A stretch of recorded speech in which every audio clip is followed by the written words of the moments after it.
के शर्मा जी, आप इस विषय को किस तरीके से देख रहे हैं, जिस पर इस विषय में राजनीति हो रही है जिस तरीके से?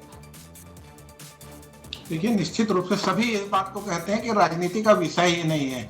जो देश को स्वतंत्रता दिलाने में जिन लोगों ने शहीदों को याद करने का समय है, नक्सली उन्मूलन जो हमारी सबसे बड़ी समस्या थी, वहाँ के लोगों ने लोकतंत्र पर विश्वास किया, बड़ी संख्या में मतदान किया, लोकतांत्रिक सरकार के माध्यम से जब नक्सली उन्मूलन हो चुका है तो अब वहाँ लोग विकास पहुँचने लगा है। ऐसी स्थिति में वहां पर यदि नए गांव जहां पे आज तक तिरंगा फहराना, जरूर नक्सल प्रभावित क्षेत्र थे, नक्सली हिंसा से मुक्ति की बात हो रहा है, तो ये हम सबके लिए गर्व और एक खुशी की बात है। ऐसी स्थिति में एक लाइन की बात कहूंगा कि इसमें विरोध की बात नहीं होनी चाहिए, प्रतिस्पर्धा की बात होनी। आप बड़ी यात्रा निकालिए, आप कांग्रेस के कोई योगदान से यहाँ कमी नहीं है, चाहे स्वतंत्रता आंदोलन की बात करें, चाहे नक्सली हिंसा में मारे गए कांग्रेसी नेताओं को याद करें।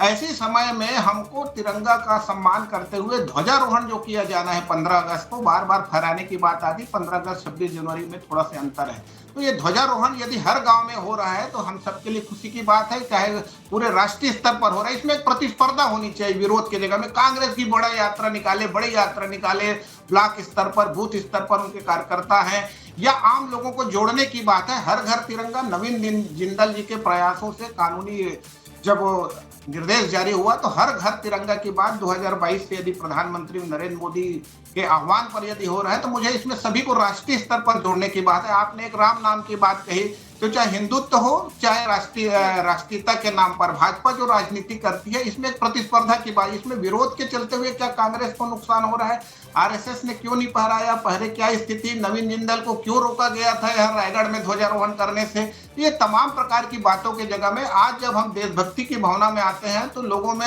एक भ्रष्टाचार मुक्ति की भी बात आती है, गुड गवर्नेंस की भी बात आती है, एक अच्छे विचार मन में आते हैं देश को लेकर। जी क्या कहेंगे इस पर भंसाली जी? फिर मैं तो हमेशा बिना ये तिरंगा लगाए घर से नहीं निकलता हूँ, और नवीन जिंदल जी ने ही मुझे ऑनर किया। तिरंगा यात्रा निकालने वालों का विरोध जरूर करते हैं। नहीं, विरोध इसलिए करना पड़ रहा है कि आप तिरंगे की आड़ में राजनीति कर रहे हैं। आप कहिए ना गोडसे मुर्दाबाद, अभी डिबेट खत्म हो गई, तो गोली मारी थी कि नहीं? गांधी को गोली किसने मारी थी? गोडसे ने। आप 2 अक्टूबर 30 जनवरी गांधी जी को याद करते हो, आज आप इस मंच से बोल दो विस्तार न्यूज के लोकप्रिय डिबेट शो पूछती है पब्लिक, बोल तो गोडसे मुर्दाबाद, चलो बोलो। भंसाली जी अभी बहुत गांधी जी देख, आप रसिका जी सुन लीजिए, मैं जवाब दे रही हूँ ना। राष्ट्रपिता है भाई, रसिका जी जब से भारत आजाद हुआ है ये सिर्फ गांधी क्या विषय है भंसाली जी? विषय क्या है भंसाली जी? विषय क्या है? आज पहली बार तो ऐसे डिबेट में नहीं हुआ है, आज पहली बार डिबेट में ऐसा नहीं हुआ है कि जिस विषय में डिबेट होती है उसी विषय में बात करिए। आप लोग तो कहाँ ले जाते हैं, ये बोल दो वो बोल दो, आप लोग अपने से डिबेट चलाने लग जाते हैं। शुरू से अब तक राहुल गांधी जिस गांधी सरनेम का उपयोग करते हुए इतनी वाहवाही लूटते हैं। रसिका जी, राम राज्य की कल्पना किसने की थी? महात्मा गांधी ने की थी। राम राज्य की कल्पना की थी महात्मा गांधी ने। स्वच्छ भारत अभियान की कल्पना किसने की थी? गांधी जी ने।